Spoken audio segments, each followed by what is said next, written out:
ሰላም ጤና ይስጥልን ውድ የረመጥ ሚዲያ ቤተሰቦች እንደምን አላችሁ? ይህ ረመጥ ሚዲያ ነው። የሰዓቱን አበይት ወሬዎች ይዘንላችሁ ቀርበናል። በቅድሚያም አርዕስተ ወሬዎቹን ወደ እናንተ እናደርሳለን።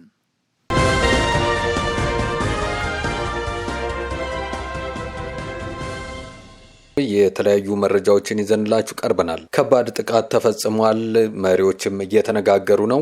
እየተነጋገሩ ያሉት መሪዎች እነማን ናቸው? በምን ጉዳይ ላይ? ጥቃቱስ የትና መቼ ተፈጸመ?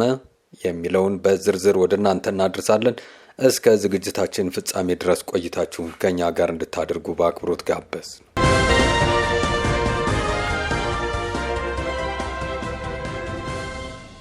ቴህራን አሜሪካ ጥቃት ከሰነዘረች የአሜሪካ ወታደሮችና እስራኤል ኢላማ እንደሚሆኑ አስጠነቀቀች። በኢራን የተቀሰቀሰውን ህዝባዊ ተቃውሞ ተከትሎም ኢራን ለምትወስደው እርምጃ አሜሪካ ጣልቃ ልትገባ እንደምትችል ማስጠንቀቋ ይታወሳል። ይህንንም አስመልክቶ የኢራን ፓርላማ ውይይት አድርጓል። በኢራን ውስጥ በተቀሰቀሰው ተቃውሞም ቢያንስ 192 ኢራናውያን መገደላቸው ተጠቁሟል። አሜሪካ ተቃዋሚዎችን ወግና በኢራን ላይ ጥቃት የምትፈጽም ከሆነ በቀጥታ እስራኤልና የአሜሪካ ወታደሮች ኢላማ እንደሚሆኑ የኢራን የፓርላማ አፈጉባኤ አስጠንቅቀዋል።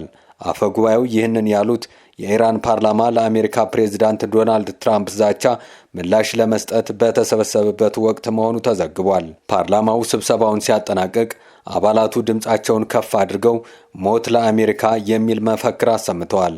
ኢራን የአጸፋ እርምጃ እንደምትሰነዝር ማስጠንቀቋን ተከትሎም እስራኤል በተጠንቀቅ መቆሟን የአሶሺየትድ ፕሬስ ዘገባ ያመለክታል።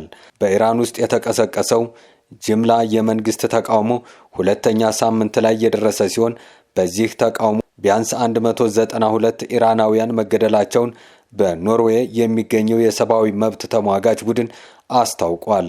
ሆስፒታሎች ተጎጂዎችን ለማስተናገድ ከአቅም በላይ እንደሆነባቸው የሚገልጹ ሪፖርቶች እየወጡም ነው ተብሏል።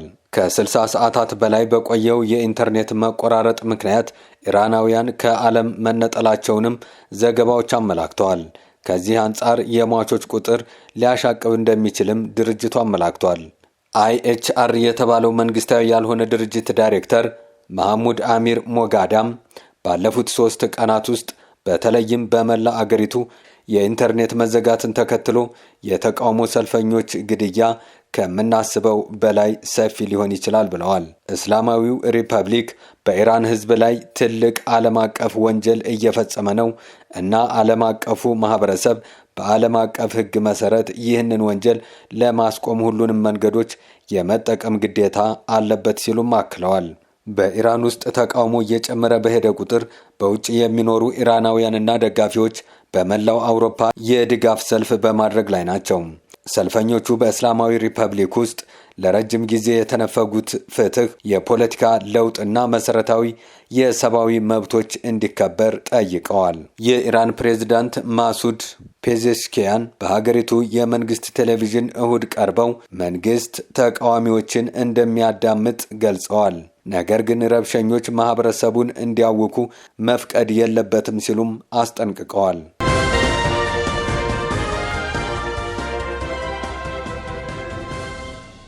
የኢትዮጵያ ጠቅላይ ሚኒስትር ዶክተር አብይ አህመድ ለይፋዊ የስራ ጉብኝት ጅቡቲ መግባታቸው ተገለጸ። ጠቅላይ ሚኒስትሩ በማህበራዊ ሚዲያ ገጻቸው ጅቡቲ ሲደርሱ የጅቡቲ ፕሬዝዳንት ኢስማኤል ኦማር ገሌህ አቀባበል እንዳደረጉላቸው አስታውቀዋል። ዶክተር አብይ እንደገለጹት የሁለቱ መሪዎች ውይይት በጂኦፖለቲካዊ ጉዳዮች፣ በቀጠናዊ ሰላምና ጸጥታ እንዲሁም በሁለትዮሽ ትብብር ላይ እንደሚያተኩር ገልጸዋል። ጠቅላይ ሚኒስትሩ አክለውም ለሰላምና መረጋጋት፣ የኢኮኖሚ ትስስርና የጋራ ብልጽግና ያለንን የወል ጽኑ አቋም የሚያመለክት ነው ብለዋል። እስራኤል ለሶማሌላንድ እውቅና መስጠቷን ተከትሎ ተቃውሟቸውን ከገለጹ የሶማሊያ ጎረቤት ሀገራት መካከል ጅቡቲ አንዷ ናት። ኢትዮጵያ ቴልአቪቭ ለሀርጌሳ እውቅና መስጠቷን በተመለከተ እስካሁን የሰጠችው አስተያየት የለም። ጠቅላይ ሚኒስትር ዶክተር አብይ አህመድ በቅርቡ የኢትዮ ጅቡቲ ባቡር መንገድ ኮርፖሬሽንን በጎበኙበት ወቅት ባቡር መንገዱ ኢትዮጵያ ለምታስበው እድገት ወሳኝ ነው ማለታቸው ይታወሳል። ሁለቱ ሀገራት አንድነታችንን የሚያጠናክር ውይይት እያደረግን ነው ቢሉም አንዳንድ መረጃዎች ግን በሁለቱ ሀገራት መካከል አለመግባባት መኖሩን ይገልጻሉ።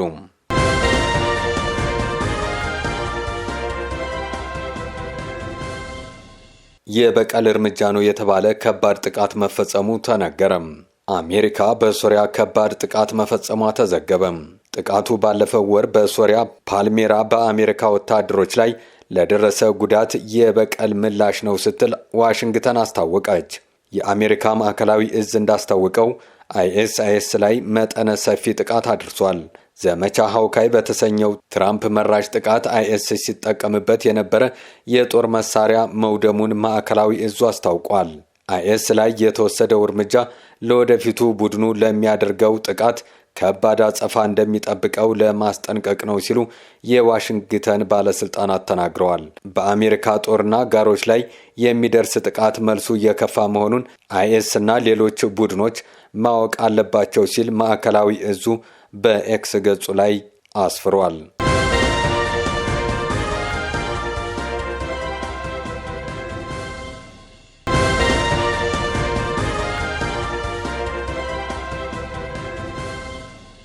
ለሰዓቱ የነበሩን መረጃዎች እነዚህ ነበሩ። ላይክ፣ ሼር እና ሰብስክራይብ እያደረጋችሁ ቤተሰብ እንድትሆኑ በአክብሮት እንጠይቃለን።